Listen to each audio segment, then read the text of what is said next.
안녕하세요. 다산에듀의 이창선 교수입니다. 자, 이번 시간에는 바로 회로망의 정리에 대해서 알아보도록 하겠습니다. 자, 8번째, 회로망의 정리입니다.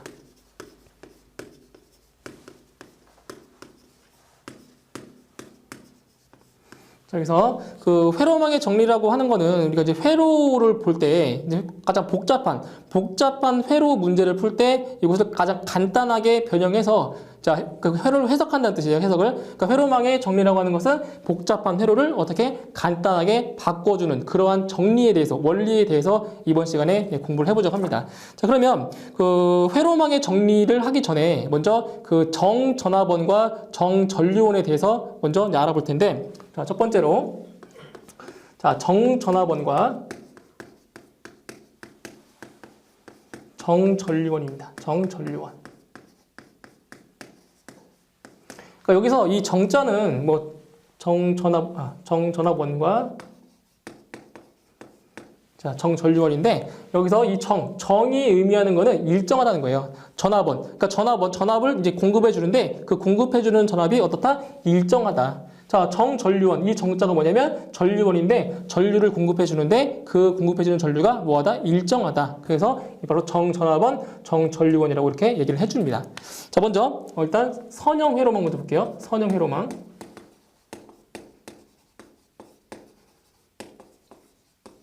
자, 선형 회로망이라고 하는 게 무엇이냐면 선형. 자, 선형입니다. 선형. 그러니까 예를 들어서 RLCG입니다. RLCG. 저항과 그다음에 인덕턴스, 그리고 커패시턴스, 그리고 콘덕턴스. 이렇게 RLCG 같은 경우는 전압과 전류가 변해도 이 RLCG의 값은 어떻습니까? 변하지 않죠? 이렇게 변하지 않는 것을 바로 선형 소자.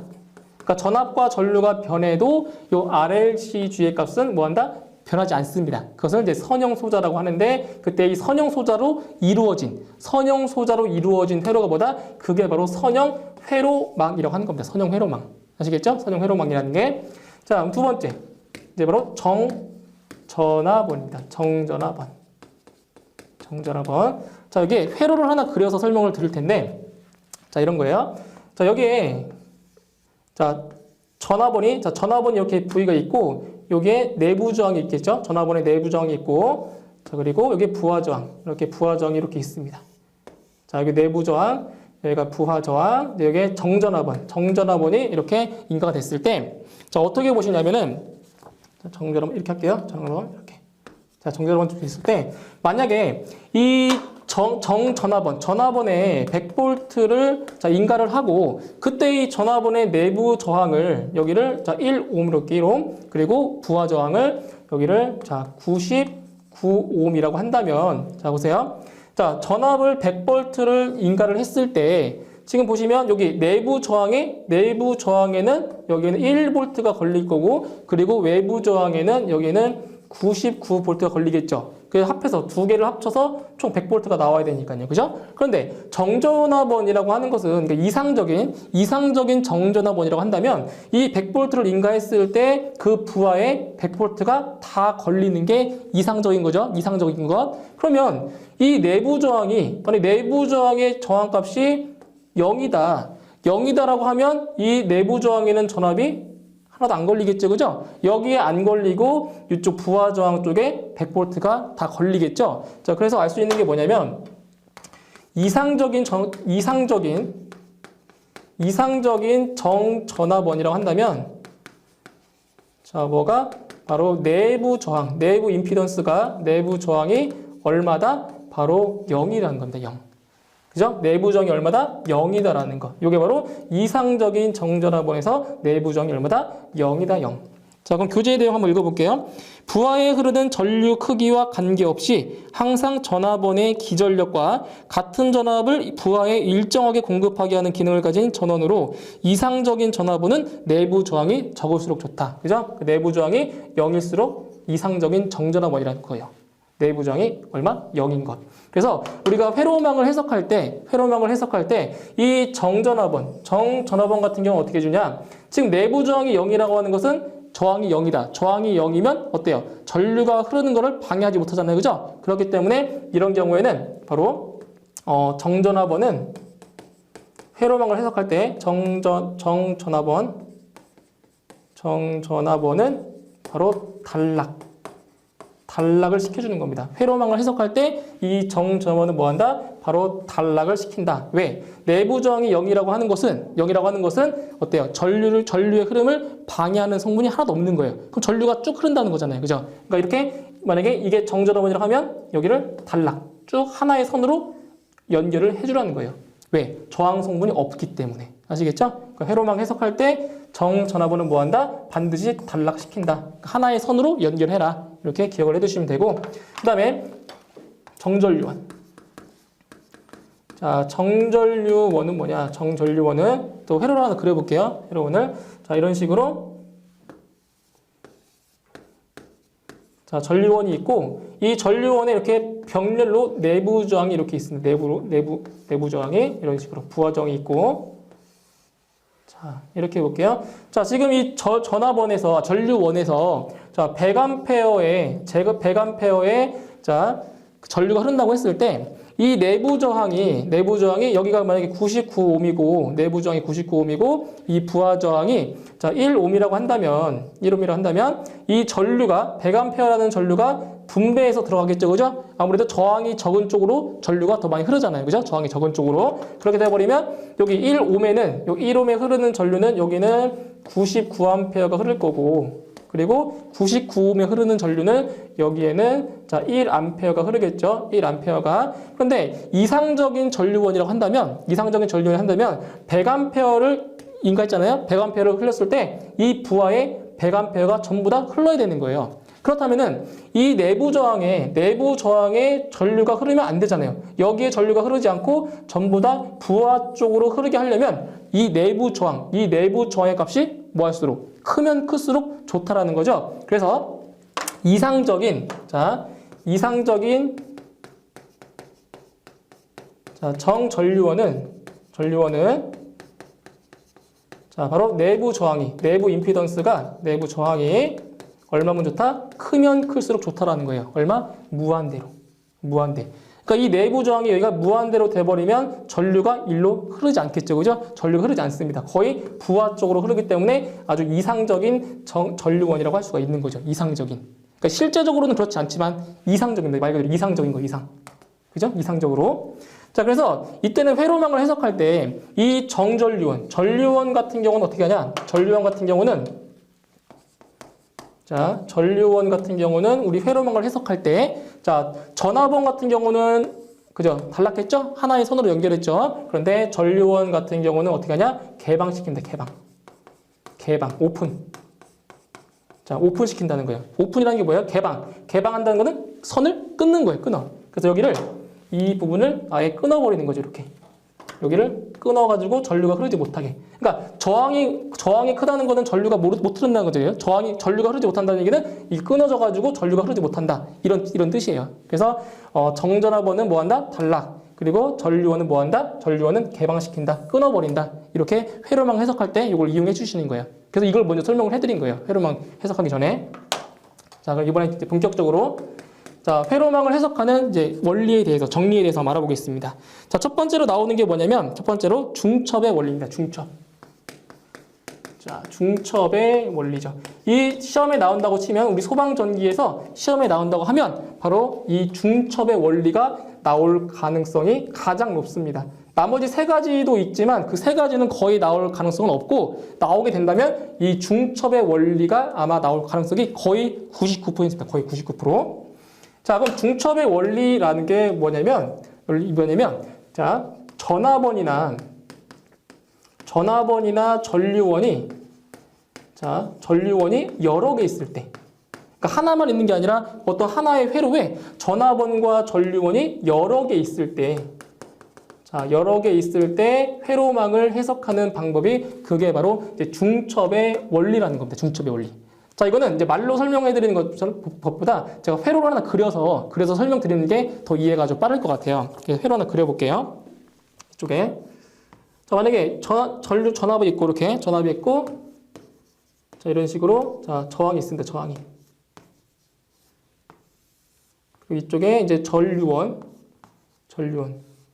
자, 이런 그림에서 이런 거예요. 여기 전화번이 하나 있고, 그리고 전류원이 하나가 또 있어요. 그러니까 같은 하나의 회로에 전화번과 전류원이 뭐 둘 이상 있을 때 바로 이 중첩의 원리를 써준다는 건데, 자, 만약에 여기 수치를 한번 넣어볼게요. 자, 여기 10V가 가 있고, 10V, 그 다음에 전류원은 5A, 그 다음에 저항이 여기가 2옴, 여기가 3옴, 자, 여기가 5옴이다. 자, 이랬을 때, 자, 어떤 걸 물어보냐면, 만약에 이 3옴에 걸리는 전압이 얼마냐, 아니면 이 3옴에 흐르는 전류가 얼마냐. 그래서 이번에 저는 여기 3옴에 흐르는, 자, 저항값을 한번 구해볼게요. 저항이 얼마인지. 자, 어떻게 구하냐면, 이렇게 주시는 거예요. 지금 전화번과 전류원이 여러 개 있기 때문에, 자, 그러니까 하나씩만 하는 거예요. 자, 전화번을 취한다. 전화번을 취할 때는 이 전류원을 없애주는 거예요. 근데 그 없애줄 때 어떻게 하냐? 전류원 같은 경우는 어떻게 한다? 전류원 같은 경우는 개방한다라고 했죠? 자, 이렇게 되는 거예요. 지금 전류원을 취했을 때 어떻게 되냐면, 자, 보세요.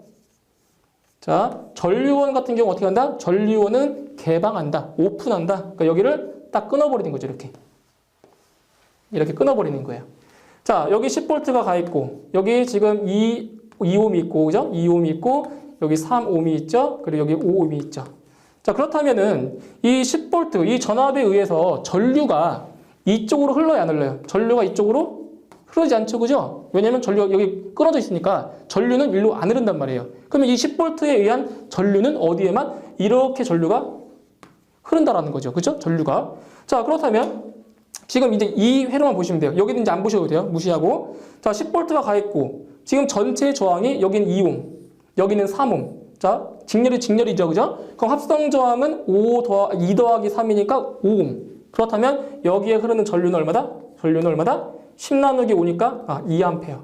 자, 이렇게 이 방향으로 얼마큼? 2A가 흐른다는 거예요. 그죠? 일단 하나 구했죠? 자, 근데 이번에는 자, 전류원을 취하고 전화번을 버릴 거예요. 그럼 이제 회로가 이렇게 되겠죠? 보세요. 자, 이렇게 전류원만 취하고 자, 이렇게 회로를 만들 텐데, 자, 전화번 같은 경우는 뭐 했다? 단락이다. 단락이라고 하는 것은 그냥 하나의 선으로 쭉 이렇게 연결하면 됩니다. 하나의 선으로. 자, 여기는 2옴. 여기가 3옴. 자, 여기가 5옴이다. 자, 보세요. 여기에 지금 전류원이 지금 5A죠, 5A? 자, 5A. 자, 보시면 지금 이쪽으로 5A가 지금 흘러 들어갔죠, 그죠? 자, 그러면 지금 이 2옴과 3옴에 전류가 나누어서 들어가야 되는데, 지금 전류 같은 경우는 저항과 전류는 반비례한다고 했으니까 어디로? 이쪽으로 3A가 흐르고 이쪽으로 얼마큼? 2A가 흐르겠죠? 그죠? 5A를 나눠서 반비례하기 때문에 이쪽으로 3A, 이쪽으로 2A가 흐르겠죠, 그죠? 그러면 아까 구했던, 자, 보세요. 이쪽에서 저항 3옴에 흐르는 전류가 처음에 이 전화번에 의해서 이렇게 얼만큼? 2A가 흘렀죠. 근데 이번에는 이 전류원에 의해서도 전류가 이렇게 2A가 흘렀죠. 그럼 전체적으로 이거 두 개를 뭐 한다? 합해주는 거예요. 그러면 이 저항, 3옴짜리 저항에 흐르는 전류는 얼마다? 여기에서 2옴, 여기에서 2옴이니까 합하면 여기는 4A가 흐른다는 거죠. 이게 바로 중첩의 원리입니다. 중첩의 원리. 그렇다면은 이 3옴에 걸리는 전압도 알 수 있겠죠. 4 곱하기 3이니까 여기 3옴에 걸리는 전압은 12V다. 이것도 알 수 있는 거죠. 아시겠죠? 이게 바로 중첩의 원리라는 것. 중첩의 원리. 그래서 중첩의 원리의 정의도 알아두시고, 그리고 이 구하는 방법도 알고 계셔야 돼요. 이게 시험에 나올 가능성이 가장 높아요. 아시겠죠? 중첩의 원리. 자, 다음 이제 밀만의 정리입니다. 밀만의 정리. 이제 나머지 3개를 할 텐데, 그 나머지 3개는 시험에 나올 가능성이 낮기 때문에 그냥 이제 참고만 하시면 될 것 같아요. 밀만의 정리. 자, 밀만의 정리는 뭐냐면 일단 회로 먼저 그려볼게요. 회로를 먼저.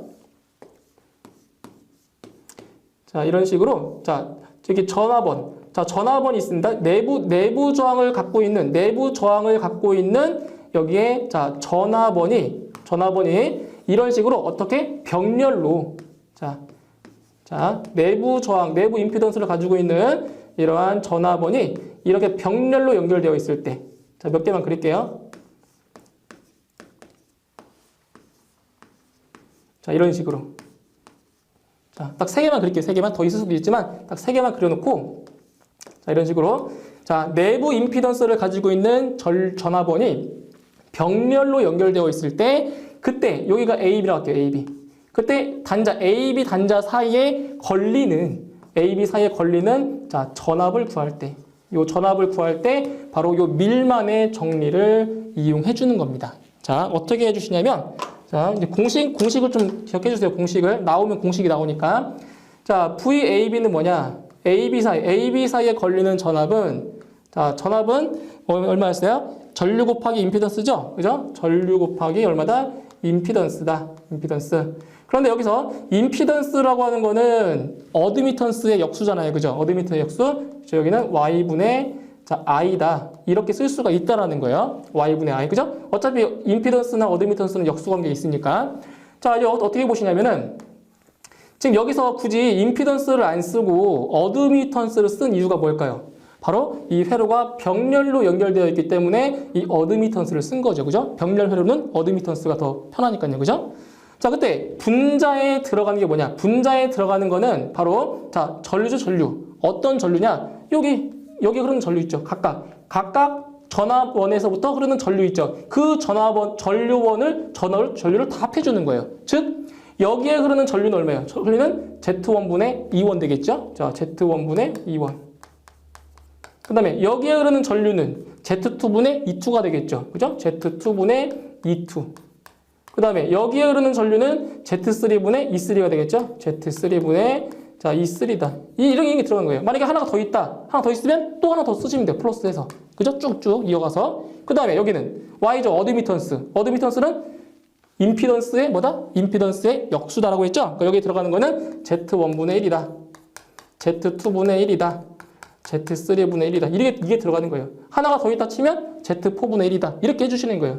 요 값을 계산해주시면 그게 바로 요 AB 사이에 걸리는 뭐다? 전압이다라는 거죠. 그죠? 요 공식만 암기를 해두시면 돼요. 뭐 시험에 나올 가능성 낮지만 그래도 모르니까 그래도 한 번은 보고 넘어가셔야 돼요. 자, 그 다음에 이제 태분항의 정리입니다. 태분항의 정리. 자, 여기 갈게요. 태분항. 자, 태분항의 정리.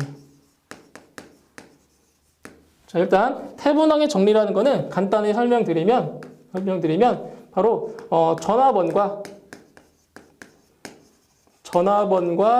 자, 저항을 그러니까 되게 복잡하게 되어 있는 회로를 갖다가 간단하게 하나의 전압원과 하나의 저항을 어떻게 직렬로 연결해 놓은 방법이 그게 바로 태분항의 정리라고 하는데 그때의 전압원을 뭐라고 하냐? 바로 자, TH 합니다. VTH. 태분항할 때 그 TH 쓴 겁니다. VTH. 그리고 그때의 저항을 RTH라고 쓰는데, 자, 이것도 하나 회로를 예를 들어서 설명을 드릴게요. 그래도 쉬우니까요. 자, 이쪽에.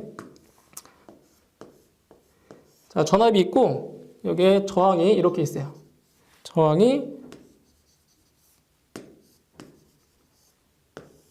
자, 이렇게 돼 있을 때 지금 여기는 부하가 연결돼 있을 수도 있고 안 될 수도 있지만 이 태분항의 정리를 쓸 때 이용할 때는 여기 뒤에 붙은 부하 있죠. 그죠? 이 부하를 일단은 제거합니다. 부하를 일단 없앤 상태에서 나중에 이 부하를 붙일 거예요. 그러니까 여기를 이렇게 오픈해 놓은 상태에서 자, 보는 거예요. 자, 이때 전압원과 저항을 직렬로 연결한다고 했어요. 그죠? 그럼 VTH. 자, VTH라는 게 뭐냐? VTH라는 거는 여기가 AB라고 했을 때, 단자 AB라고 했을 때, 이 단자 AB에서 바라봤을 때 어디에 걸리는 전압이냐? 바로 여기 있죠, 여기. 자, 여기에 걸리는 전압을 갖다가 VTH라고 하는 거예요, VTH. 그러니까 AB 쪽에서 바라봤을 때 이쪽 저항에 걸리는 전압이 뭐다? 그게 이제 VTH라는 거예요, VTH. 그 다음에 저항 같은 경우는 이 전압원을 단락시킨 상태에서 여기 AB 쪽에서 바라본 합성 저항을 RTH라고 한다. 자, 하나씩 구해볼게요. 자, 지금 여기서 예를 들어 이게 10V고 10V, 여기가 2옴, 여기가 3옴, 그리고 여기가 2.8옴 이렇게 할게요. 2.8옴. 자, 그때 일단 이 VTH, 자, VTH부터 구할 건데 지금 이쪽 단자 AB가 개방되어 있기 때문에 이 전압에 의한 전류가 이쪽으로 흐른다는다? 전류가 안 흐르겠죠? 여기가 지금 오픈되어 있으니까, 그죠? 그럼 전류는 어디만? 이렇게만 전류가 흐를 거예요, 그죠? 이쪽으로 흐르지 않고. 그렇다면, 자, 합성 저항 2옴에다가 3옴을 더하니까 5옴이죠, 5옴. 자, 전압은 10V인데 저항이 5옴이다. 그러면은 5분의 10해서 전류는 2A, 그죠? 자, 2A의 전류가 흘러요. 2A의 전류가. 그렇다면 VTH는 어디에? 바로 이 3옴에 걸리는 전압을 VTH라고 했어요. 그럼 저항이 3옴이고 전류가 2A니까 바로 VTH는 얼마가 나온다? 바로 전류 곱하기 저항이니까 6V가 나오는 거죠. 6V. 그죠? 그럼 VTH는 6V가 구해진 거예요. 자, 그 다음에 이제 RTH. 자, RTH를 구할 건데 이 저항을 구할 때는 어떻게 한다? 바로 이 전압원을 뭐 한다? 전압원을 단락. 자, 단락시키는 거예요. 단락. 그러니까 한 선으로 쭉 연결하는 거예요. 단락. 자, 단락시켜 놓은 상태에서 요 단자 AB 쪽에서 바라본 합성 저항을 구하는 거죠. 그러면 어떻게 되냐면 자, 이렇게 바라보면 이 2옴과 3옴은 어떻게 된 거예요? 연결이. 직렬이 아니라 병렬이죠, 병렬. 자, 병렬이기 때문에 2옴과 3옴이 병렬이다? 그렇다면 2 더하기 3분의 2 곱하기 3이죠. 저항의 그 병렬 접속에서. 자, 거기에다가 얼마? 지금 2.8옴은 직렬이죠. 지금 이 회로하고 2.8옴은 직렬이잖아요. 직렬, 그죠? 직렬이니까 2.8은 그냥 더해주시는 거죠. 직렬 연결이니까. 그러면 5분의 6이니까 1.2. 1.2에다가 2.8 더하니까 4네요, 4. 누가? RTH가. 그렇죠? 그러니까 RTH는 지금 4옴이 이렇게 나온 거예요. 그때 이렇게 조금 뭐 복잡하진 않지만 지금 하나 예를 든 거니까 자, 복잡한 회로일 때 이렇게 복잡한 회로일 때 어떻게 간단한 회로로 바꿔준다. 그게 바로 태분항의 정리를 하나가 되는 거죠. 자, 어떻게 되는 거예요? 그러면 회로를 간단하게 이렇게 쓸 수 있다는 거죠. 이런 식으로.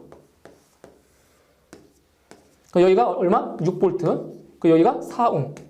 끝이에요. 이 복잡한 회로가 이렇게 바뀐 것 뿐이에요. 그죠? 그리고 아까도 말씀드렸지만 여기 부하, 뒤에 부하가 있다고 하면 이렇게 부하가 있다라고 하면 아까는 없앴지만 나중에 이 회로를 그릴 때는 똑같이 여기다 부하를 딱 붙이시면 돼요. 이렇게. 그죠? 그 태분항 정리를 쓸 때는 이 부하를 떼놓고 계산하고 나중에 이 부하를 붙이시면 돼요. 없으면 더 좋겠지만, 그죠? 이렇게 계산해 주는 게 바로 태분항의 정리다. 중요한 거는 전압원과 저항을 어떻게 직렬로 연결해 놓은 거다. 간단하게. 이게 태분항의 정리다. 이런 개념만 알고 가시면 돼요. 개념만. 어떻게 계산하는지까지. 자, 이제 마지막 하나 남았죠? 노튼의 정리죠? 자, 노튼의 정리.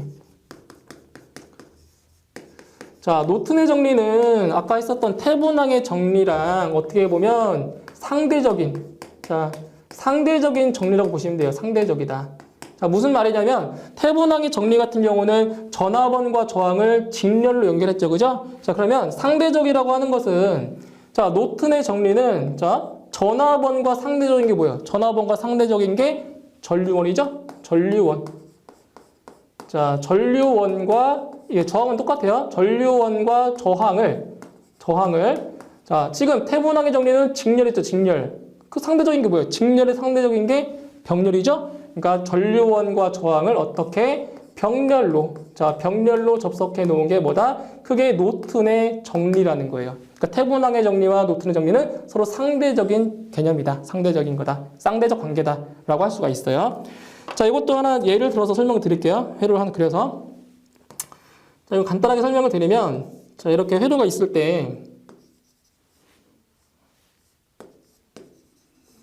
자, 여기에도 이제 부하 저항이 있을 수도 있고 없을 수도 있어요. 문제에 따라서.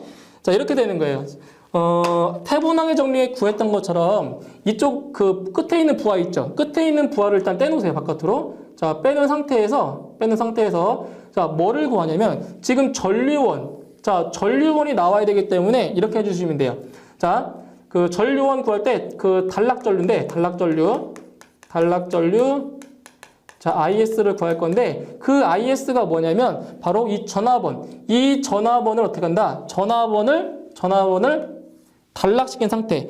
자, 지금 단락이 전압이 아니라 여기 그 지금 AB 단자가 있죠, 그죠? AB 단자를 어떻게 단락시킨 상태에서 그때 흐르는 전류가 그게 단락 전류인데 그 단락 전류가 뭐냐? 그게 바로 전류원이라는 거예요. IS. 자, 쉽게 얘기해서 만약에 여기에 10V가 자, 있고 10V가 걸리고 여기에 이제 2옴. 아까처럼 여기 3옴. 자, 3옴 있다고 할게요. 잘 보세요. 지금 요 AB 단자를 단락을 시키면 지금 이거 없는 거예요. 지금 현재 떼버린 거예요. 자, 지금 10V에서 전류가 흐르겠죠, 그죠? 전류가 이렇게 흐릅니다. 자, 그러면 지금 여기 이 점에서 3옴의 요 선이랑 이 선의 전류가 나눠서 들어갈 텐데 지금 여기 같은 경우는 저항이 있어요, 없어요? 저항이 없잖아요. 저항이 없기 때문에 여기 10V에 의한 이 전류 전체 다 어디로 들어간다? 이쪽으로 흘러 들어가는 거예요. 즉, 이 3옴에 있는 전류가 흐르지 않는다라는 거죠. 왜? 여기는 지금 저항이 없기 때문에 여기서 들어온 전류가 전부 다 일로 다 흘러 들어간다는 거예요. 그러니까 여기는 전류가 안 들어간다는 거죠. 그렇죠? 전류가. 자, 그렇다면 단락 전류 IS는 뭐겠어요? 지금 10V가 인가됐고 저항은 2옴. 10V가 들어갔는데 2옴이에요. 2옴. 얼마예요? 2 나누기 10이니까 그냥 5A가 되는 거죠. 그럼 단락 전류 IS는 여기가 5A가 이렇게 구해진 거예요. 5A가. 그 다음에 저항은 자, 저항은 어떻게 된대요? 저항 같은 경우는 어떻게? 다 제거한 상태에서 여기 2옴 있죠? 2옴. 자, 2옴 요 자체가 이제 저항값이 되는 거죠. 아래. 노튼 정리에서의 뭐다? 저항이다. 그래서 이거를 쓸 때 이 복잡한 회로를 어떻게 만들어주냐? 바로 전류원과 저항을 어떻게? 병렬로 만들어주는 거예요. 이런 식으로 회로를 전류원과 이런 저항을 어떻게? 이렇게 병렬로 만들어 놓은 게 그게 노튼의 정리라는 거죠. 그러니까 여기에 단락 전류가 들어가고 여기에 이제 노튼의 저항이 이렇게 들어가는 거죠. 이렇게 개방된 거. 그죠? 그리고 마지막에 여기에 부하저항이 있다라고 하면 마지막 이쪽에 또 붙이시면 되죠. 이런 식으로. 그럼 좀 더 간단한 회로가 구성된 거죠. 이제 복잡한 회로에 간단한 회로로 이제 바꿔주는 거예요. 이런 식으로. 이게 바로 노튼의 정리다라는 거. 자, 이 정도만 알고 계시면 될 것 같아요. 자, 이제 문제 보실게요. 자, 1번에 여러 개의 기전력을 포함하는 선형 회로망 내의 전류 분포는 각 기전력이 단독으로 그 위치에 있을 때 흐르는 전류 분포의 합과 같다. 이게 바로 중첩의 원리였죠. 그죠? 중첩의 원리. 답은 2번. 다음 2번 문제. 자, 그림에서 저항 20옴에 흐르는 전류가 몇 암페어냐? 자, 2번 문제 한번 풀어볼게요. 2번. 자, 주어진 회로가 지금 이렇게 돼 있어요. 회로가. 이쪽에 자, 전압원이 있고 여기에 전류원 그리고 저항이 이렇게 있네요. 보니까 이거 20V 그 다음에 여기 5옴 그 다음에 5A 그리고 얘가 20옴. 자, 이랬을 때 뭐를 구하는 거냐면 저항 20옴 이 저항에 흐르는 전류를 알고 싶은 거예요. 전류를 딱 봤더니 자, 전압원도 있고 전류원도 있죠? 자, 이렇게 여러 개의 전압원과 전류원이 있을 때 어떻게 한다? 하나씩 구해서 나중에 더해준다는 거예요. 자, 먼저 어디를 먼저 할 거냐면 자, 전압원을 취하고 전류원을 버릴 거예요. 이 전류원을 버릴 때 어떻게 해준다? 전류원을 버릴 때는 오픈. 자, 오픈. 여기를 끊어버리는 거예요. 여기 끊어버리는 거야. 아예. 그러니까 얘가 없는 거예요. 지금 이 선은. 자, 그랬을 때 요 25옴에 흐르는 전류가 얼마냐? 보시면 이 5옴과 25옴은 지금 직렬로죠. 직렬로 연결되어 있죠. 자, 지금 전압이 20V 저기 가 있어요. 그죠? 그럼 전류 I는 얼마다? R분의 V니까 저항은 25옴에다가 얼마? 20. 그죠? 20. 거의 5분의 4네요. 그죠? 5분의 4니까 얼마다? 0.8A다. 즉, 이렇게 0.8A가 흐른 거예요. 지금 전류원을 개방시킨 상태에서. 자, 이제 이번에는 반대로 전압원을 없애고 전류원을 지금 취할 거예요. 근데 전압원을 없앨 때는 어떻게 해준다? 전압원을 없앨 때는 여기를 뭐 한다? 단락시킨다. 그러니까 하나의 선으로 이렇게 연결해라. 단락시킨다. 이렇게. 자, 그렇다면 자, 어떻게 되나 보세요. 자, 지금 25옴에 흐르는 전류를 볼 건데 여기서 지금 얼마? 5A가 흘렀죠. 그죠? 5A가 흘렀으면은 이 5옴과 20옴에 전류가 분배해서 들어갈 텐데 저항과 전류는 반비례하잖아요. 그죠? 반비례하기 때문에 이 전류원에 의한 전류는 이쪽으로 얼만큼 들어가냐? 바로 20 플러스 5분의 자, 반비례하기 때문에 20이 아니라 요 5옴을 쓰는 거죠. 5 곱하기 얼마다? 5암페어다. 이렇게 들어가는 거죠. 그렇죠? 반비례하기 때문에. 그러면 25분의 5에다가 5를 곱하니까 얼마다? 1이 되는 거지. 그렇죠? 그러니까 이 전류원에 의해서 이쪽으로 얼마큼? 1암페어가 흘러 들어가는 거예요. 1암페어가. 그렇다면 종합적으로 봤을 때 아까 전압원에 의해서 0.8암페어가 흘러 들어갔고 25매 그리고 이 전류원에 의해서 1암페어가 흘러 들어갔죠? 그 두 개를 뭐 해라고요? 두 개를 합해주는 거예요. 합해주면 이 저항 20옴짜리 저항에 흐르는 전류는 1암페어랑 0.8암페어 더하니까 결국 1.8암페어가 이렇게 흐르는 거죠. 전류가. 그죠? 그래서 답은 3번에 있죠. 이게 바로 중첩의 원리입니다. 중첩의 원리. 자, 다음 3번. 자, 3번 문제도 또 중첩의 원리에 관한 문제인데, 자, 다음 그림에서 저항 아래 흐르는 전류 크기는 얼마냐? 자, 또 한번 풀어볼게요. 연습 삼아서.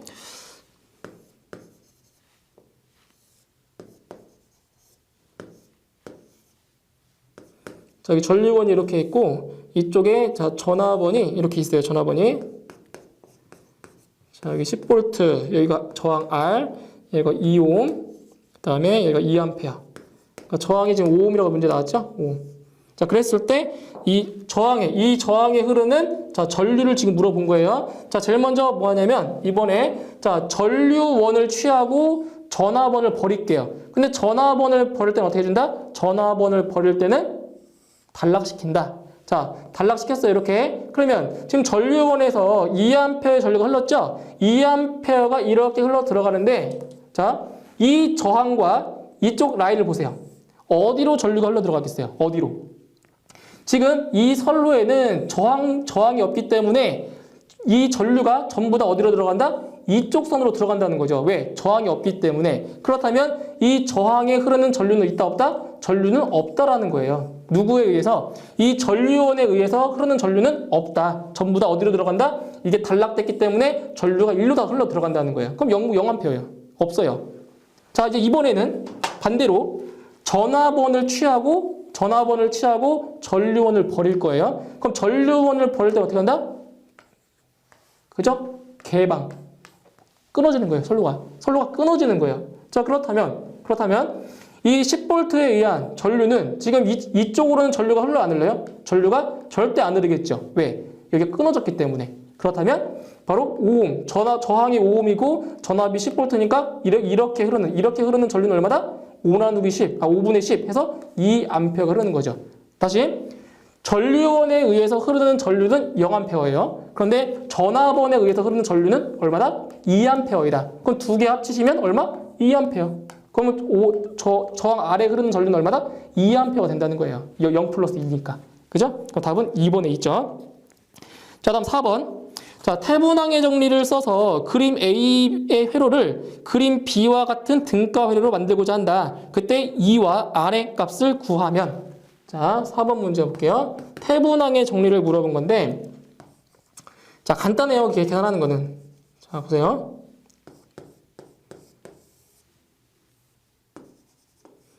자, 지금 이렇게 되어 있는 회로가, 자, 간단한 회로로 바뀐다는 거거든요. 자, 여기 5V, 그 다음에 2옴, 여기가 3옴, 그 다음에 여기 0.8옴. 자, 이렇게 되어 있죠. 자, 이 태분항의 정리에는 뭐를 구하냐? 바로 VTH, 그죠? VTH와 RTH만 구하면 끝나는 거잖아요. VTH와 RTH. 자, 그렇다면 VTH는 뭐냐? 여기 AB, 자, 단자 AB라고 했을 때, 요 AB 쪽에서 바라본, 자, 전압, 어디? 요 3옴에 걸리는 전압이 보다 크게 바로 VTH였어요. 3옴에 걸리는 전압. 그러면, 자, 지금 여기 끊어져 있기 때문에 이 5V에 의한 전류는 이쪽으로 흐른다는다? 전류는 흐르지 않는다. 그렇다면 저항은 요 2옴과 3옴만 적용이 되는 거예요. 자, 5V가 인가됐고 합성 저항이 5옴이다. 그럼 이렇게 흐르는 전류는 얼마다? 1A다. 그죠? 5분의 5니까 1A. 그렇다면 이 저항 3옴에 걸리는 전압은 전류 곱하기 저항이니까 얼마다? 3V다. 그렇다면 VTH는 얼마다? 3V가 되는 거죠. 3V. 자, 그 다음에 RTH. 자, RTH를 구할 건데 RTH라는 것은 전압원을 뭐 했을 때? 전압원을 단락. 그죠? 딱 단락했을 때 AB 단자에서 바라본 합성 저항을 구하는 거죠. 합성 저항을. 그럼 여기서 2옴과 3옴은 병렬로, 그죠? 병렬로 연결되어 있으니까 얼마? 2 플러스 3분의 2 곱하기 3인 거죠. 지금 RTH 구하는 거예요. 자, 병렬로 연결되어 있죠. 근데 요 0.8옴, 이 저항은 이 회로랑 어떻게 직렬로 연결되어 있으니까 플러스 0.8을 해주는 거죠. 그러면 5분의 6에다가 0.8 더하니까 얼마? 1.2 더하기 0.8에서 2옴이 되는 거지. 2옴. 그죠? 그래서 VTH는 3V, 그 다음에 RTH는 2옴이다. 답은 1번에 있죠? 3, 2. 이렇게 해주시면 되겠죠?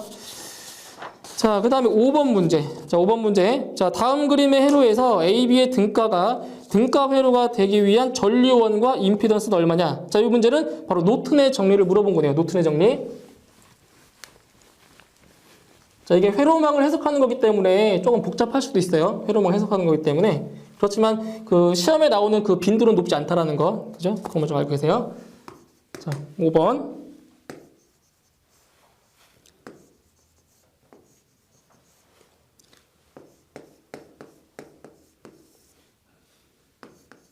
자, 지금 이렇게 돼 있어요. 회로가. 자, 여기가 100V, 여기가 20옴, 여기 40옴, 여기 40옴.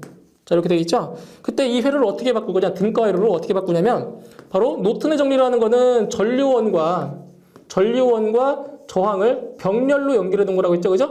그러니까 이렇게 바꾼다는 거예요. 이 회로를 등가 회로는 이렇게 바꾼다는 거예요. 그때 뭐를 구하는 거냐면 바로 이 전류 I의 값과 그리고 여기 임피던스 값. 이 두 개를 지금 물어보는 문제예요.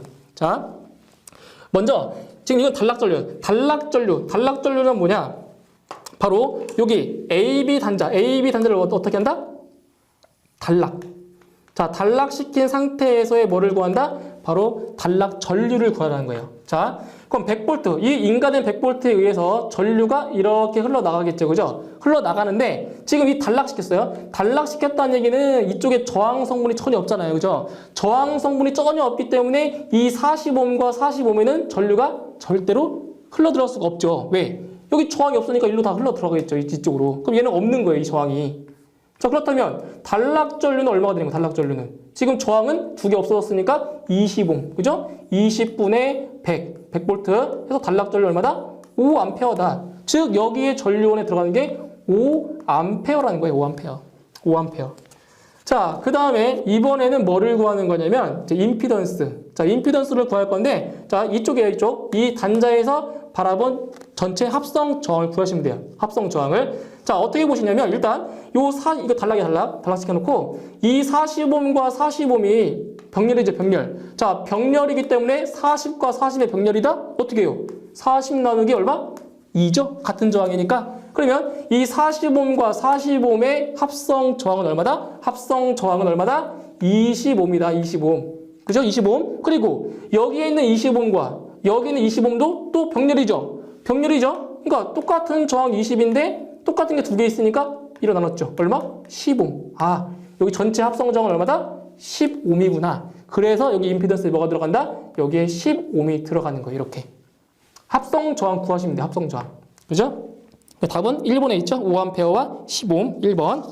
자, 마지막 7번까지네요. 6번 문제. 자, 6번 문제 보시면 6번 문제는 밀만의 정리입니다. 밀만의 정리. 자, 6번 밀만의 정리. 자, 이런 식으로 내부 저항을 포함하고 있는 내부 저항을 갖고 있는 자, 전화번이 이렇게 병렬로 연결되어 있을 때 자, 그때 어디를 구하는 거냐면 여기 VAB. 그죠? 여기 전압을 구하는 거예요. 밀만의 정리라는 게.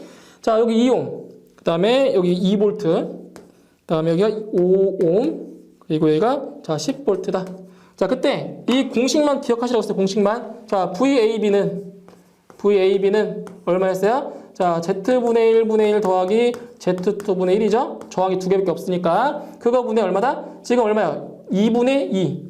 2분의 2 더하기 5분의 10. 이거예요, 이거. 그죠? 공식에 대입만 한 거예요, 공식에. 그 지금 Z1이 지금 2잖아요, 2. 여기 2가 들어가죠? 여기 5잖아요. 여기 5가 들어가죠, 이렇게. 이런 식으로. 이렇게 계산하시면 돼요, 계산만. 이렇게. 2분의 1 더하기 5분의 1. 2분의 1 더하기 5분의 1. 그거 분의 저항분의 전압. 그죠? 저항분의 전압. 이렇게.